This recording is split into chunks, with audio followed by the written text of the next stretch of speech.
Okay, so I decided today, I started working on this bike, and I decided that I'm gonna start videotaping everything and actually talking to you guys and making some video content for you, because I for real do a lot of stuff around here, and I think a lot of people might be interested in some of the stuff I do, and I have plenty of projects sitting around here that we can make happen on this channel. Today I'm gonna be working on this. It's a 2008 yz400f, and he came to me and he says, hey, I have this bike, I need it put back together. I don't know if it runs, I don't know anything about it, but I bought this bike and this 04 CRF 250R. He said, if you put this bike back together and you can get it running, you can have that bike. That bike does not have a title, and I think that the motor might be locked up. So I'm gonna see if it's feasible for me to be able to put this bike back together for that bike. So we can turn this motor over. Now, I'm gonna go ahead and get on my phone, and I'm gonna look up to see how exactly to time this. So now pretty much I can spin this over whichever way I need to get the timing marks and stuff lined up, and then I'll have to reposition the cams so that they're in time. So I'm gonna look it up now and we'll come back.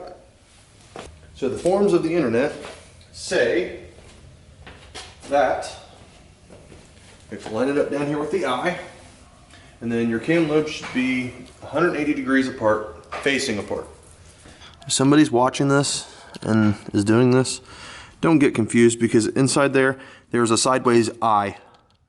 Like it looks like an H that's like stretched out real wide, and then there is a straight line. Right there's the straight line.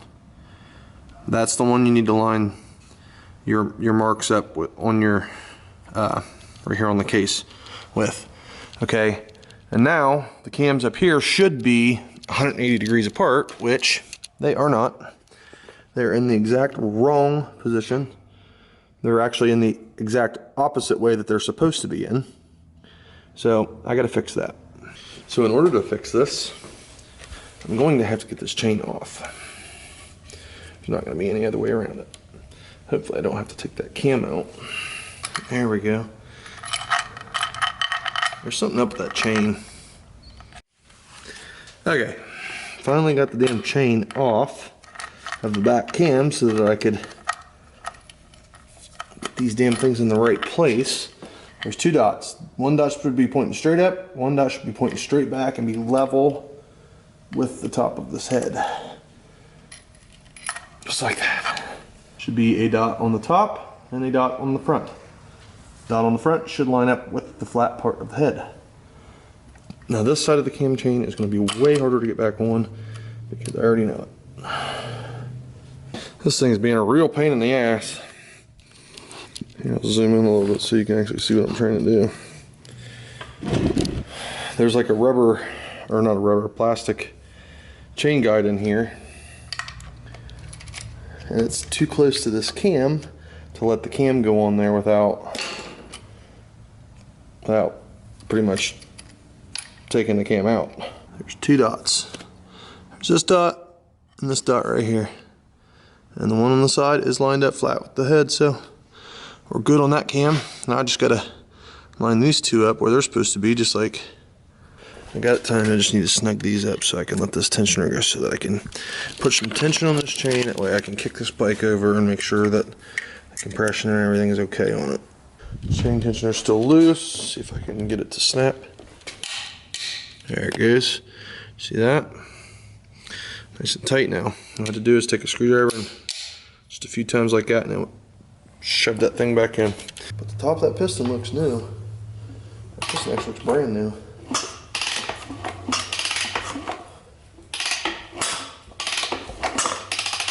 Alright, I'm going to kick it over a couple times.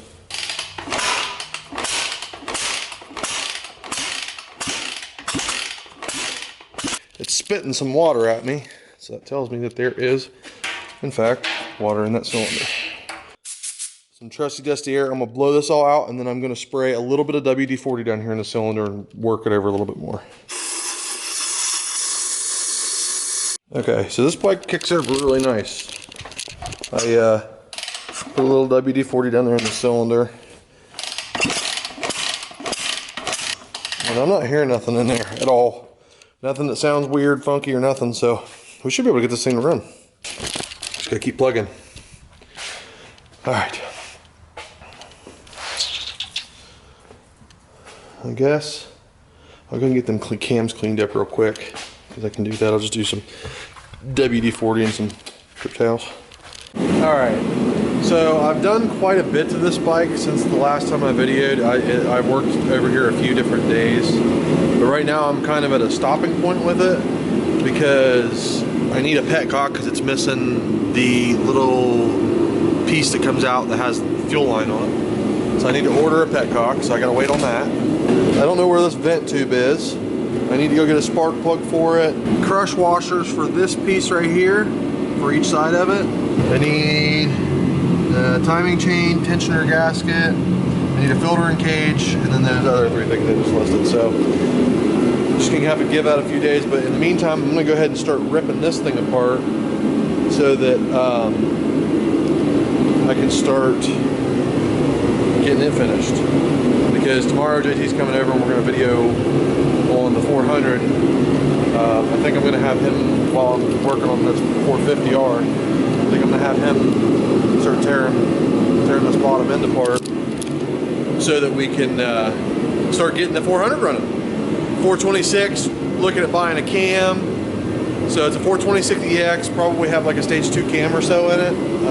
We haven't bought a cam for it, but I have plenty of other stuff for it. So you guys will be seeing that one too.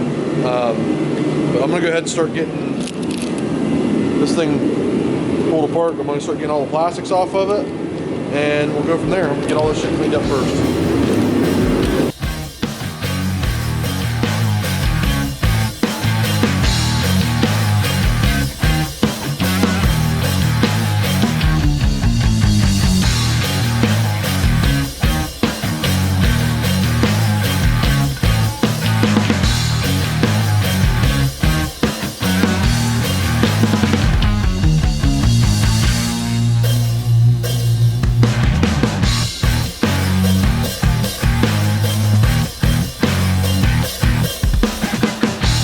If you like what you see, subscribe down below, leave a like on the video, and comment down below as well. If you have any ideas for any of the stuff that you might want to see on our channel, let me know.